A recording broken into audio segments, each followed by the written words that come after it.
GCC രാജ്യങ്ങൾ എന്ന് പറയുമ്പോൾ ഭയങ്കര ഇച്ഛാശക്തിയുള്ള ഭയങ്കര കപ്പാസിറ്റിയുള്ള രാജ്യങ്ങൾ എന്നാണ് നമ്മൾ ഇതുവരെ കരുതിയത്. അമേരിക്കയുടെ പിൻബലവും ഉണ്ടായിരുന്നു. അമേരിക്ക എല്ലാ രാജ്യങ്ങളിലും സൈനിക താവളങ്ങളും സ്ഥാപിച്ചിട്ടുണ്ട്.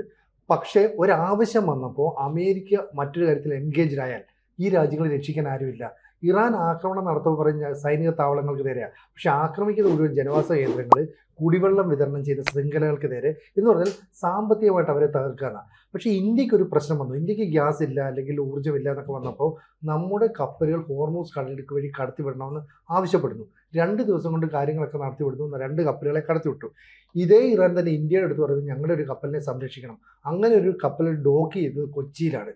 ആ ഇറാന് നമ്മുടെ അടുത്ത് യാതൊന്നും ചെയ്യാനില്ല. അപ്പോൾ ലോകരാജ്യങ്ങൾ നമ്മുടെ നയതന്ത്രം കണ്ട് ഞെട്ടുകയാണ്.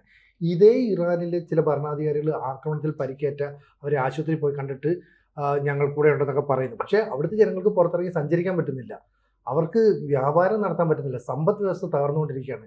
എന്നിട്ടും ഇന്ത്യൻ പ്രധാനമന്ത്രി നരേന്ദ്രമോദിയെ ഇന്ത്യയുടെ നയതന്ത്രത്തെ ചീത്ത വിളിക്കാൻ ഇന്ത്യക്കുള്ളിൽ നിന്ന് ആളുകൾ എന്താണ്?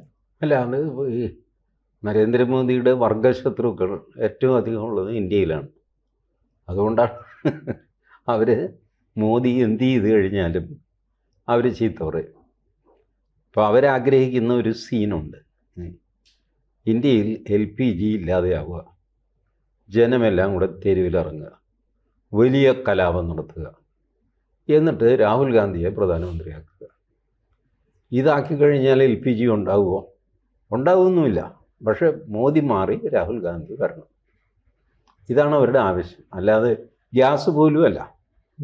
അവരുടെ ആവശ്യം മോദി മാറുക എന്നുള്ളതാണ്. അതുകൊണ്ട് മോദി എന്ത് ചെയ്താലും ചെയ്തില്ലെങ്കിലും അവർ ചീത്ത പറഞ്ഞുകൊണ്ട്. കൂടുതൽ വാർത്തകളും വിശേഷങ്ങളും നിങ്ങളിലേക്ക് എത്താൻ ABC മലയാളം സബ്സ്ക്രൈബ് ചെയ്യുക, ബെൽബട്ടനും അമർത്തുക.